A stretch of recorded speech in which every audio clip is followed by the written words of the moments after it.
মাধ্যমিক ফেল মেয়ের বিয়ে। উফ, আজকে তো আমার বিয়ে। আমার তো খুশিতে একদম নাচতে ইচ্ছা করছে। মা তো বলেইছিল যে আমি যদি মাধ্যমিকে ফেল করি তাহলে আমার বিয়েটা দিয়েই দেবে, আর আমিও সুযোগটা হাতছাড়া করিনি।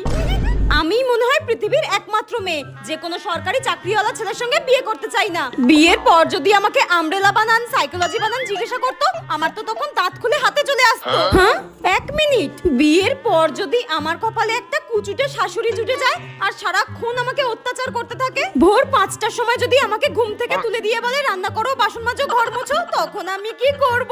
আমার এই সুন্দর সুন্দর হাতের কি হবে? আমার তো ভেবেই গা হাত পা ঠান্ডা হয়ে যাচ্ছে। হ্যাঁ, এ কি? ওটা আমার শাশুড়ি না? আমি তো ভাবতেই পারছি না, মানেটা কি? বিয়েতে খাসির মাংস হচ্ছে না বলে আমার শাশুড়ি এইভাবে ঝগড়া করছে? ছি ছি ছি ছি। এবার আমি কি করব? আমি বিয়ে করব না, আমি বিয়ে করব না।